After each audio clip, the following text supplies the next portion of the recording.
তলোয়ার, পিতলের বর্ম, ঘোড়ার হিনহিন ও দর্শকদের উল্লাস, শত শত বছর পেছনে ফেরার গল্প আর ইউরোপীয় ভাইকিংদের সেই স্মৃতি। ইতিহাস ও বিনোদনের মিশেলে এই আয়োজন ফিনল্যান্ডের তুর্কুর ঐতিহাসিক দুর্গতে, যা তুরুনলিন্না নামে খ্যাত। 1300 থেকে 1700 শতক পর্যন্ত এটি রাজাদের এবং সুইডিশ প্রশাসনের জন্য গুরুত্বপূর্ণ দুর্গ ছিল। সে সময়কে জাগিয়ে তুলতেই মধ্যযুগীয় এই যুদ্ধক্ষেত্রের উপস্থাপন। তলোয়ার যুদ্ধ আর দক্ষ রাইডিংয়ের মাধ্যমে এখানে তুলে ধরা হয় প্রাচীন সময়ের ছবি, যেখানে যোদ্ধা ছিল সম্মানের প্রতীক আর ঘোড়া ছিল তার সবচেয়ে বিশ্বস্ত সঙ্গী। ইউরোপের বিভিন্ন দেশ থেকেই মানুষজন এসেছে ইভেন্ট এনজয় করতে।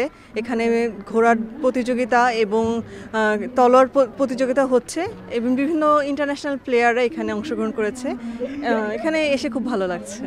অংশগ্রহণকারীরা ঘোড়ায় চড়ে পার করছেন দক্ষতা নির্ভর নানা চ্যালেঞ্জ।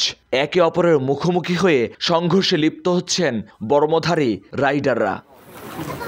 পাশেই বসেছে মধ্যযুগীয় মেলা, যেখানে সে সময়ের খাবার, হস্তশিল্প ও ঐতিহ্যবাহী পোশাকের পসরা। পর্যটক স্থানীয়রা উপভোগ করছেন যেন টাইম ট্রাভেলে। প্রজন্মের কাছে সেই ইতিহাস পৌঁছে দিতে শিশুদেরও সাজিয়ে তোলা হয় যোদ্ধার বেশে। বিভিন্ন অনুষ্ঠানের মাধ্যমে, বিভিন্ন ছোট খেলার মাধ্যমে, নাটকের মাধ্যমে ফুটিয়ে তোলার চেষ্টা করা হয়েছে। তো বেশ ভালো লাগছে যে আমরা সেই যুগের জিনিসপত্র দেখতে পাচ্ছি। গানে গানে সে সময়কার ঐতিহাসিক গল্প তুলে ধরা হয় বিভিন্ন স্টলে।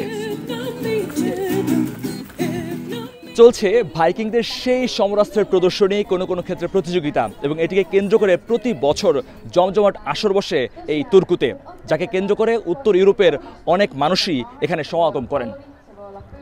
মহিউদ্দিন মধু, সময় সংবাদ, তুর্কু, ফিনল্যান্ড।